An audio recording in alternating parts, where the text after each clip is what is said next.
Dear students, hope you all are fine. Today we will start our lecture. Today it's our first lecture, and the lecture is types of sentences. Now let us start with the sentence. What is a sentence? Do you know what is a sentence? Actually, a sentence may be defined as a group of words that contains a subject and a predicate and expresses a complete thought. What does it mean?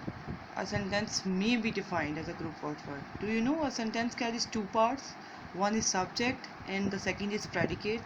Subject means the doer.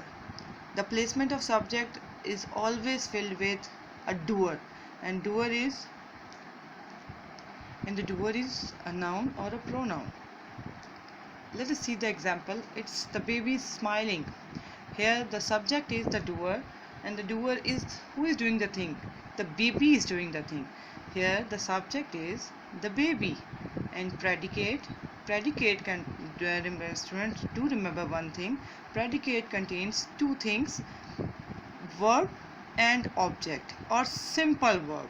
Here it is carrying a verb along with helping verb, so it's predicate. Always remember these two things, that sentence carries two things, subject and predicate. Without these two things we cannot have a meaningful sentence. Is it clear? A sentence carries two things, subject and predicate. Subject means the doer, and the doer is always filled. A doer, who is a doer? Subject is a doer, and doer is always noun or a pronoun. Noun means here the baby is noun. We can say she is smiling, he is smiling. Here the he and she both are pronouns. So subject is always noun or a pronoun, and predicate is a verb here. Now come to next slide. Here we can take another example. The pet is a koala. What is subject here? The doer. The doer is subject here. Doer means the person who does something, the person who is doing something, the person who will do something, the person who did something. Here the subject is my pet, and koala is predicate. Is a koala? Predicate means subject is the doer, and the rest of the other sentence is predicate. Now let's move towards other slide. Here sentences are classified in two ways. One is according to use, and the other is according to form. In this lecture we will discuss sentences according to use. Here the classification of sentences according to the use. First of all, according to the use, sentences are terms as declarative, imperative, interrogative, and exclamatory. These are four kinds of sentences, and we use four kinds of sentences in our English language. These are the basics of sentences. These are basic sentences we use in our English language. And inshallah, by the end of the session, you will come to know what are these four kinds of sentences. First of all, what is a declarative sentence? A declarative sentence is one which states or declares some things, or one that states a fact. Means if you are stating a fact, any kind of fact, mama I am hungry, I am feeling cold now. These are declarative kind of sentences. The students are playing basketball. Here it's declarative, means you are informing something. In a sentence, when you inform a person, when you informs about a fact, when you are informing or you are declaring a statement, it is called a declarative sentence. Means simple sentence, where you are elaborating sentence with subject and predicate. Here the students the student is a subject, and are playing basketball is predicate, where we are having our helping verb, playing verb, and basketball object. In this slide you can see, in a declarative sentence the subject usually comes before the verb. I have told you in the previous slide that the students are playing basketball. Here the subject come before the verb, means subject means the doer. The students comes before the verb along with helping verb, means playing is verb here, and students come before helping verb. Are you getting my point? I hope you are getting my point. It starts with a capital letter and ends with a full stop in writing and a drop in pitch in speech. It always starts with a capital letter. means the sentence always simple. A simple sentence or a declarative sentence, a simple statement sentence or a simple statement comes with a capital sentence, comes with a capital letter and ends with a full stop in writing. Here comes the next slide. Some examples of declarative sentences. Students study their lessons means simple statements are called declarative sentences. Here students study their lesson. Its subject is here along with verb, along with object means subject, and the rest of the other sentence study their lessons is a predicate. So declarative sentence means simple statements or simple sentences. He is the owner of the lot where our house stands. Here, he is the owner of the lot. He is a subject here. Rest of the sentence is the predicate.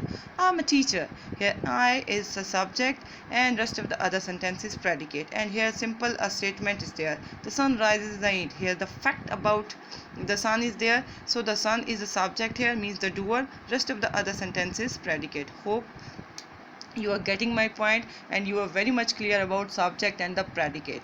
And declarative sentences are those sentences in which we state something simple, in which we explain anything.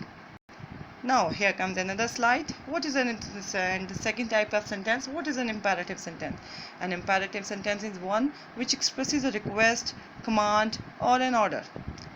No, what does imperative means? If you are putting a request, means please switch off the fan, please switch on the light, please give me a glass of water. Here the example is given, please give me a glass of water. These are requesting sentences, and in these kind of sentences means requesting sentences always start with please or could you please or would you please. These kind of sentences are called requesting sentences and they fall in the category of imperative sentence. Here the formation of imperative sentence. An imperative sentence start with a capital letter and end with a period. Mean imperative in an imperative sentence, it starts with a capital letter and ends with a period. Generally the subject is not mentioned and the predicate is expressed. Do remember one thing, in an imperative sentence, in the previous slide, it starts with a verb. It always starts with a verb and subject is missing here. You can see here please, where's the subject, means where's the doer is missing here. It always starts with the verb and predicate is here but subject is missing here. Why? There are the certain reasons. In an imperative sentence you always talk to the second person, means the person which is in front of you. So second person is always missing in imperative sentences. Are you getting my point? Here are certain examples of imperative sentences, means in which you can order, you can request, in which you can command. Here go to school, here command is there, go to school. Here subject is missing and a predicate is expressed here. Here please close the door. Here request is there, please close the door, so, verb is there, means predicate is there, subject is missing here. Tell me who he is, tell me directly, it is starting directly with command, means and verb, it is starting with verb only. Here subject is missing, tell me who he is. Kindly lend me your book. Here kindly is requesting, it's a requesting sentence. Please call your sister, it's also a requesting sentence. Means imperative sentences mean in which you can command, you can request and you can order something. Now here come to next category of sentence or next step to next category of sentence or next type of sentence, interrogative sentence. Do remember it's not interrogative, it's interrogative sentence. Interrogative sentence means where in which we ask a question. Simple. In junior classes, in your previous classes, you have learned about your interrogative sentences, in which you the interrogative sentences are those sentences in which you can ask the different questions. For example, can you do this, are you doing your task, have you finished your food. These are the types of interrogative sentences. Let us see the examples. Do you know that, man? It's interrogative sentence. Interrogative sentence usually begins with an asking word with the first letter in capital. Do remember it is written over there in all sentences that all sentences starts with the first letter in capital and always end with different statement. Declarative sentence ends with a full stop. Interrogative sentence ends with a question mark. Do you know that, man? Do you eat how to write a poem? It's do you know how to write a poem? Did the child eat his dinner? Why did you come late? Have you received my gift? Have you received my gift? Where do you live? These are all different kinds of interrogative sentences which